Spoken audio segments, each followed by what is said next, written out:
we live in this world where we're afraid because we're surrounded by a lot of beautiful facades, Photoshop, makeup, the best parts of the highlights of our beautiful lives. And I do that too.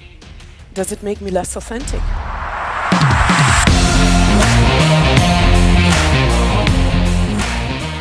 Thank you very much for being here. I'm incredibly honored, and I understand what a big deal it is for me to stand on the stage, because these past few days, some of my absolute favorite speakers and authors have been on the stage sharing their wisdom.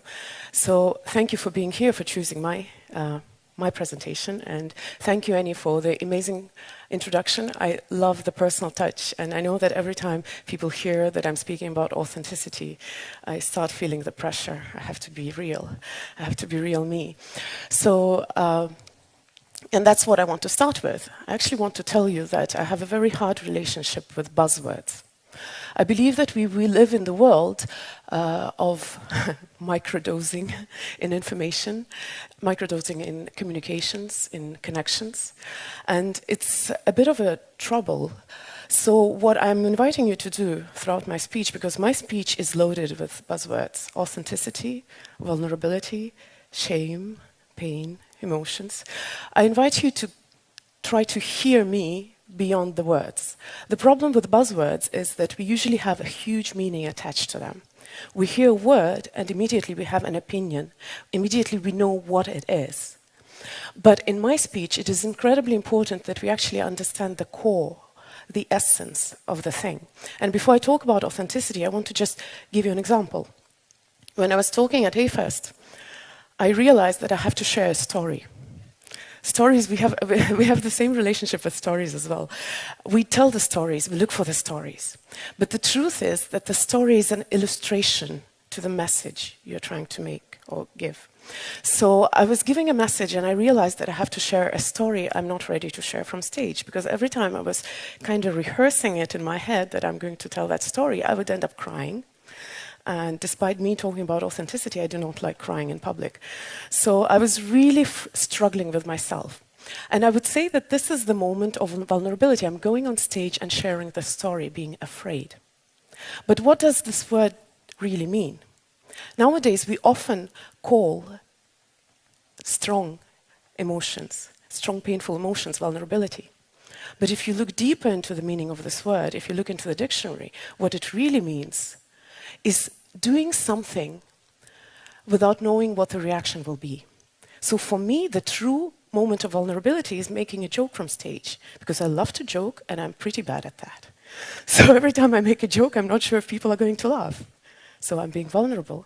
When I tell a story, and I know that this is a painful story that makes people uncomfortable, if I do it for the first time, it's the moment of being vulnerable. I don't know if the story is going to work. But if I do it over and over again, is it vulnerability? Or is it me coming on stage and trying to elicit emotion out of you? In that case, something so pure and something which we love so much, it's almost a compliment, you're so vulnerable, nowadays at least, becomes suddenly means of manipulation. We all have experienced that. Our kids manipulate with us often. We manipulate with our friends. I'm long ago forgiven you for whatever you've done to me, but I have to show that I'm angry, otherwise you're not learning the lesson. So what I'm trying to say is that I want you to hear beyond the buzzwords and look deep into the meaning, because the meaning matters. And it is so remarkable that Catherine was talking right before me about relationships, but in essence, what she was talking about is a relationship with yourself. So that's why my topic, I love it very much, it's about authenticity. What is authenticity? You know, people often tell me, you're so real, you're so authentic, as if it's some kind of compliment. And I find it really strange, because for me, it's not really a choice. It's not a switch that you switch on and switch off when you need. Because authenticity is an internal process. It is a relationship with yourself. And the moment it doesn't have a vector, the moment you give it a vector, the moment you're trying to be authentic for someone, it kind of ruins the essence of this phenomenon. So rather than being authentic, you're wearing a mask of authenticity. That same moment. So I find it really interesting that authenticity is actually truly just a relationship with myself. And how deep are we willing to go into that process? For example, last AFest, when I was coming on stage, we have this beautiful girl. Her name is Gerda, and she always makes me so beautiful on stage. She does my hair, my makeup. She's not here today. And as she came... and I didn't have anyone to iron me. Anyway, so she was doing my makeup, and I was telling her, please do it as seamless as possible. I have to look natural, so that people look at me and they don't realize that I'm wearing makeup. She's like, why? Because I am going to speak about authenticity. I can't look like I've dolled myself up. We live in this world where we're afraid because we're surrounded by a lot of beautiful facades, Photoshop, makeup, the best parts of the highlights of our beautiful lives. And I do that too. Does it make me less authentic or not? So when she asked that question, I suddenly realized that this concept of me having to be natural in pajamas, and I don't know what way natural, it is very skin deep. What makes me authentic? Not wearing makeup or being honest with myself, having the courage to look in those parts of myself which are hidden, which I want to deny, which I don't want to recognize. So we all have this beautiful facade of a building, but beyond this facade, there's usually a whole lot of rooms that some of them we don't frequent that much. We also have the attic and the basement. So I suddenly realized that this tendency of contemporary society to look just on the surface, just on the facade, and not going deep, not really understanding the true essence of what we're talking about, is a big problem. So what I'm going to talk about is authenticity, is relationship with yourself, and I invite you to look deeper, beyond the buzz, beyond the meaning that you have already maybe learned to attribute to the word. So what I'm trying to say is that authenticity is not a choice. It's not a switch. You can't switch it on and switch it off for someone, for something. It's more like a parachute. When you jump out of the plane and the parachute is out, you can't pack it back together and go back into the plane. So if you're going on that journey of going into the attic and the basement of your house, you have to be aware that there's no way back. It's a hero's journey. Once you're out of the house, you can't go back. You have to go into the dark cave, face the dragon, and emerge on the other side a new person. And even though I have a romantic notion of how happy I was 2 years ago with my perfect life, as much as I would like to go back there and pretend that nothing in between had happened, it's impossible because I'm not the same person. So it's not going to work with me. So I want to start with a little story. I know it was a really long prequel to my presentation. I was born in Soviet Union, and in Soviet Union, I actually lived in Soviet Union for a long time. We had a scenario written out for us, what is a perfect life. So I followed this scenario. It was a rule book that I followed absolutely to the dot. You have to study well. I studied so well, I was the best student in my school, so I happened to meet our first president as a reward for that. You have to go to a good university. I went to the best university. I didn't even have to do exams because I studied so well. And I got to the best faculty, I got the best degree, I went and made my career super early, I was working for the government. So I was following the scenario that I was prescribed, and I was pretty happy with that scenario. And then I got married, things got a little bit more exciting because I had to leave Estonia, but still I was living this beautiful fairy tale life. You know, happily ever after. I had a business, the work that I loved. I truly loved what I was doing. A husband, 2 children, statistically correct, 2 children, a boy and a girl. I did it exactly by the book. Didn't fail. And then suddenly I realized that there are things that I sometimes do, words that I sometimes say, thoughts and feelings, which do not fit into that perfect picture.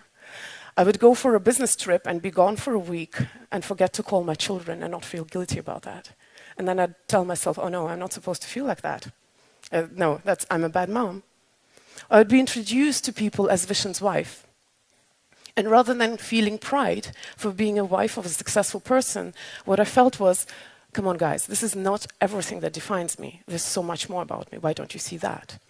So despite feeling that would have been half the problem. The problem was that I was judging myself for doing this, for feeling this thought, feelings and thinkings, these thoughts. Until I was 40 last year, I locked myself up in the bathroom, and I realized that this is the only place in the whole world where I can afford myself to actually admit that despite my fairy tale life, happily ever after, the life by the rule book, I'm actually not happy. And nobody forced those goals on me. I was always independent, I always followed my heart. After all, I did leave my really successful career in Estonia, married a guy from a different religion, different race, and moved to Asia from Europe. I had the courage to follow my heart, yet something was strange, strangely wrong. So I believe this happens because of such a thing as, I call it paradox of the masks. The thing is that we wear masks. And it's okay to wear masks, it's okay to have different roles, different costumes. We all know if we put on something different, we feel differently. It's all fine. The problem is then when we forget to take them off. The problem happens when we forget what we are hiding behind the mask. And I'm coming back to that relationship with ourselves. The problem happens when we identify ourselves with the mask so much that we stop being honest with ourselves. So where's the paradox? When we are born, as children, we're actually ourselves. We are quite natural, we're quite authentic, and then it takes us, the grown-ups, the parents and the teachers, about 18 years to beat it out of our children, being themselves. We tell them, don't behave like that, don't yell, you're annoying other people. Don't run around, you're in the public place. And it's fine. Sometimes we have to wear masks to fit in. But the problem is that we keep wearing them on all the time. So we put them on because we want to fit in. And it's natural. The fear of abandonment, the fear of losing attachment is evolutionary, because in the old days, we depended on being surrounded by other people. We'd die if we were rejected. So, of course, this fear is so deep and so natural that there is nothing we can do with that. We put on the mask because we are afraid that people will not like us the way we are. But the paradox is here. This lady, Brené Brown, she's a researcher, and before she became super popular with her TV show and TED Talks and everything, she actually researched people who have really strong connections in their life. And what she discovered, that to have a really strong connection in your life, you have to have these three things. First of all, you have to believe that you are lovable the way you are. Second, you have to have the courage to show your real self to the world. And third is actually really related, and here the vulnerability is in exactly that sense that I was trying to convey. You're willing to make a step, to do something in the uncertainty, not knowing how the people are going to receive you. So here's the paradox. We put on the masks to fit in, to be accepted, to be loved. But to fit in, to be accepted and to be loved, we should not be wearing them. And I think it happens to us, we learn that. And it is particularly strong right now in our current day society. This is an adaptation from my previous presentation where I was talking about social media. But yes, I think it's relevant. We are so obsessed with reach. How many friends we have, how many followers we have, how many parties do we attend, how do we live? And we are forgetting sometimes the depth, the true connection, because our relationship with ourselves is often eroded. So the thing is that I believe that truly everything in our lives starts with our relationship with ourselves. Who's the person to judge? Who's the person to decide that your true self is not lovable? That your true self is not to be accepted? Usually it's us. I'm known for wearing really bizarre outfits on stage. I like to do that. I do not know why. This is one of them. When I stand straight, it looks okay, but then when I turn the back, it's kind of scary. But every time I put it on, I ask myself, is that appropriate? And I'm the first person to judge. Like with that makeup story. I was the one who decided that it's not appropriate to come on stage having heavy makeup and talk about authenticity. And that decision I carry with me. And you, actually, all sentient beings can feel it despite my masks, that I'm uncertain, that I'm not sure, that I'm wearing the mask of authenticity, that I'm using vulnerability as, as a trick, as a manipulation device. People feel that. So the true thing is that to be accepted by the world, we have to first accept ourselves and not to carry that feeling of not enoughness, of not lovability out with us into the world, not to wear it proudly and not to teach people around us to treat us the same way. And another good buzzword. The thing is that we all have that picture of perfection which we want to fit into. So why did I build my Disney castle in the past 40 years of my life? Because I believed that I'm a good girl. That was my identity. That was my mask that I was wearing. And everything that I was doing had to fit that picture. For women, the feeling of shame is related to her perception of herself as perfect. To men, the feeling of shame is related to their perception of themselves as strong. The moment you feel that you don't fit that picture, you start feeling shame. And shame, according to a lot of psychologists, is one of the most destructive emotions. It has no direction. Even guilt is a better emotion because it at least pushes you to do something. Anger, frustration, they're better emotions than shame. Shame has no direction, so when you feel it, it kills you from inside. And we feel shame when we do not correspond to our own expectation of perfection. So research says that for women, shame is related to the picture of perfection, to men to the picture of strength. And I would add to that, that to our tribe, the tribe of people who are into personal growth and transformation, that picture of perfection is often this, I'm a loving, peaceful human being, this Buddha on earth. And if I don't correspond to that feeling, I feel shame. So what do? I see a person, maybe on stage, maybe in the audience, and something feels wrong, and I don't know what to do with that, because we are not being taught what to do with that. So what happens? We humans are absolutely amazingly resourceful. We resort to the thing called coping mechanisms, so we start inventing things. So for example, if I don't like someone at work, I have a whole range of things that I could do. I could convince myself that no, I'm not feeling anything like that. Pretend that it does not exist. Ignore the feeling. It's called bottling. It's very dangerous. Or I could pretend that actually I feel something else. It's not totally, irrational anger, which does not correspond to my picture of Zen, loving, peaceful person. I will start inventing things, I'm concerned about you, or something else, whitewashing the feelings. Or better yet, it's called reaction formation. I would convince myself that I actually do care about this person a lot and love that person and act like that, hoping that my feelings will catch up. Or one more coping mechanism, I could pile up the stress, come home and, pour it all out on the person in my house who I really love, be it my spouse or my child. We actually have loads of the coping mechanisms because we are not taught how to deal with things which we do not like. And I strongly recommend this woman's work, Susan David. She has an amazing book called Emotional Agility. I think it should be in the school programs because she actually talks about emotions. She came with that, she's probably not the one who invented it, but she's talking about how we judge our emotions and how detrimental it is to us. So when I, 2 years ago, started noticing that I feel something which I should not feel because it does not correspond to my picture of a perfect me. Not the best version of me, but the perfect me. I started judging these emotions. Oh, it's wrong. It's inappropriate. It's bad. So Susan David says there is no such thing as wrong or right, good or bad, positive or negative emotions. And I encourage you to give up those labels when you talk about your feelings. We have emotions the same way our body has physical pain. Because if we didn't have physical pain, we might end up dying because we have a disease that is eating us from inside and we don't feel pain. The same way with emotions. Every emotion is given to us for a reason. We feel them to pay attention to them.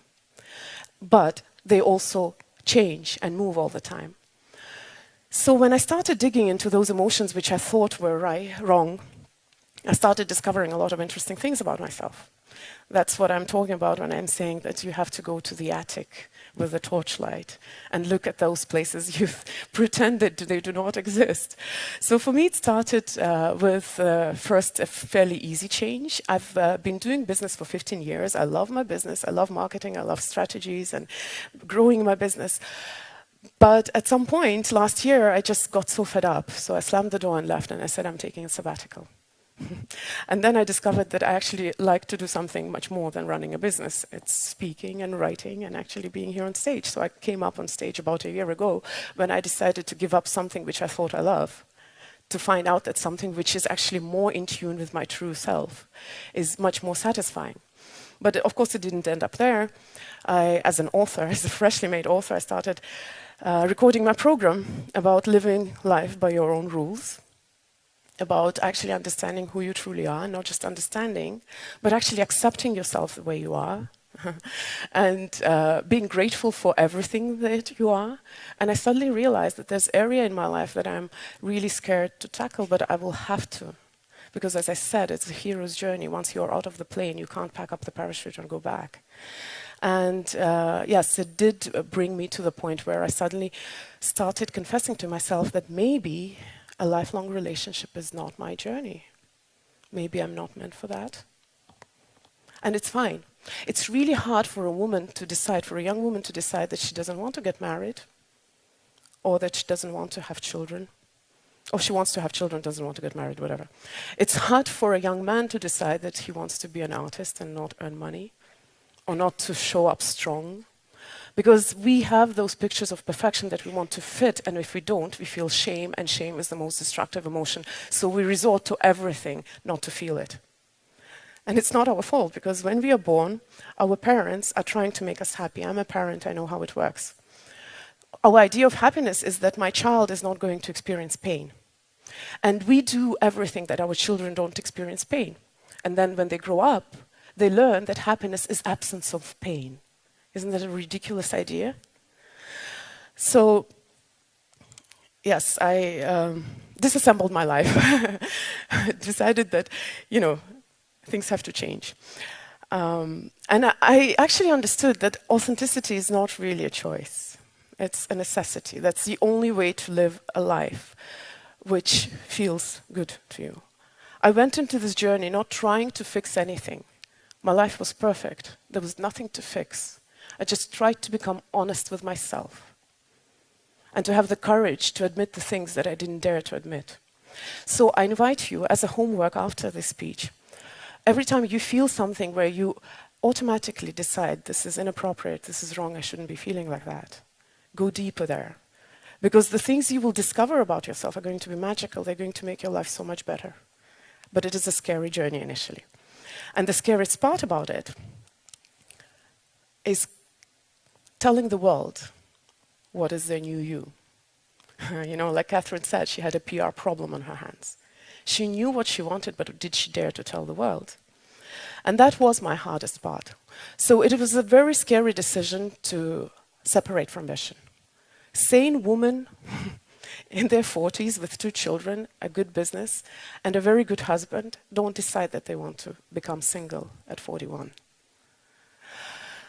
It was a scary decision, but the thing that I was most afraid was to tell my family, my children, of course, and my parents. And my mom didn't take it right. She was not happy with that decision. So she once called me and she started telling me all sorts of insulting and sad things. And in the beginning, I really had a strong desire to call her back and explain to her that she's mistaken, that she doesn't understand me. It was unfair. I wanted her to understand me. I wanted her to see my point.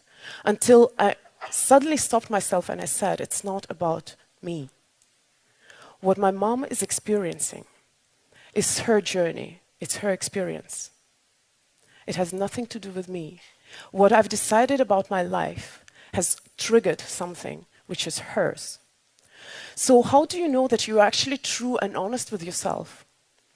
It's when you know that you're willing to cause pain to people that you love for the truth that you know is yours. And it's a very scary decision.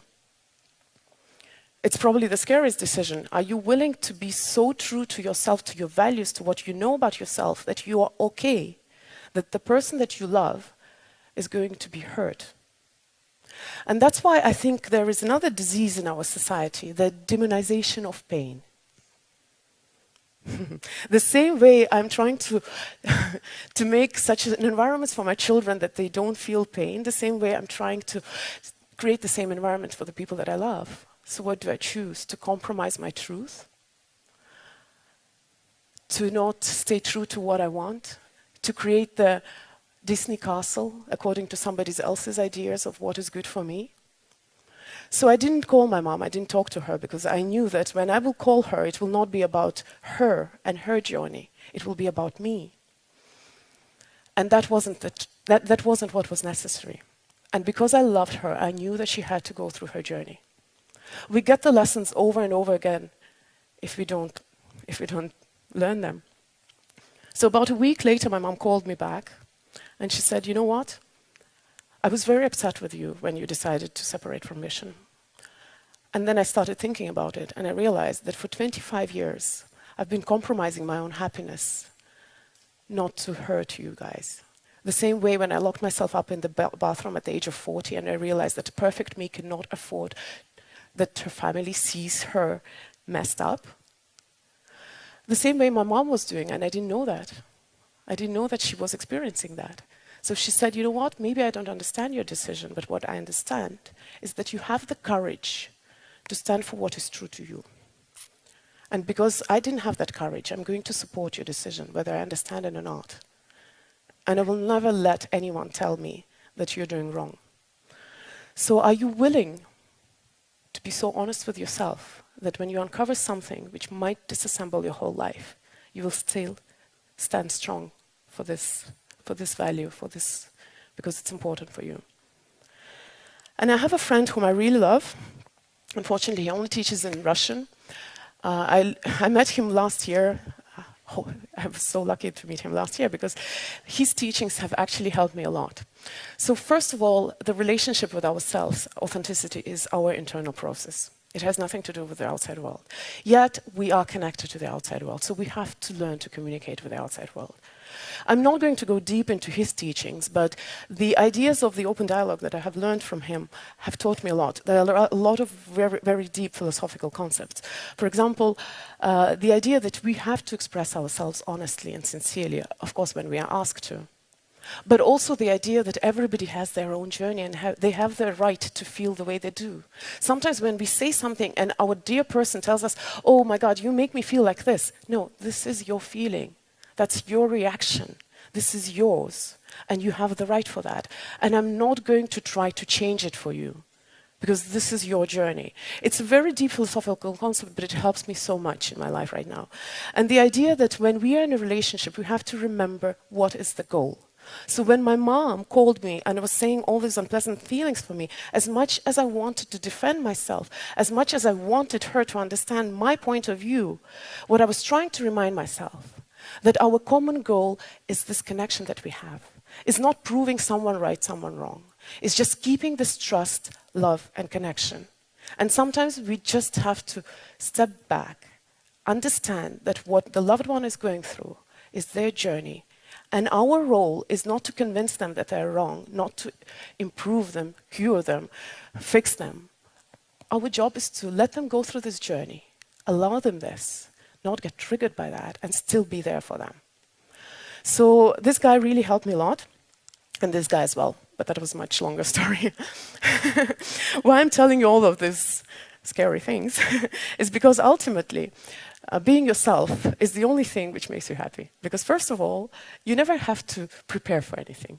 I'm just myself. Well, I've prepared for this presentation, but often when I go into interviews or I step in front of the camera, because I don't have to be anything else, I'm myself, there is no preparation time. There was 41 years. That was my preparation time, but I'm done. I mean, I'm not done completely, but at every single moment I'm prepared because I'm not trying to be anything else. And it's also the only way to be happy. Because every time you catch yourself feeling something you don't want to feel, and you go deep into that, you suddenly discover things about yourself and you can fix it. And that doesn't mean that you shouldn't improve, you will, but you can only become a better version of yourself the moment you accept yourself the way you are in this current state. That's the only way. And that's the only way where you're actually going to enjoy the ride. So, yeah, I was talking about demonization of pain and everything. So it's interesting, but sometimes we have to deal with things which are unpleasant to get to the pleasant stuff. I think our whole life is this combination of contradictions. So I had, years ago, Vishen was speaking on the same stage with Dalai Lama, and I got to ask him this question. Because then I was working in the NGOs, I was working with refugees in Asia, and I've seen a lot of misery. People losing everything in their lives, their family, their households. And on the other side, we were building Mindvalley. And we were teaching people how to be happy, how to live extraordinary, fulfilled lives. So I constantly kept having this cognitive dissonance in my head. So I asked Dalai Lama, what do I do? And his answer was ridiculously simple. You can't help anyone if you're not happy. So if you're compromising your own happiness for the sake of other people, please remember, if you're not happy, no matter how much you bring yourself as a sacrifice, they're never going to be happy. If my mom was upset with my decision, it was because she was afraid that it will make me unhappy. And that was the only reason. So, as parting, I want to suggest, please be happy. Thank you.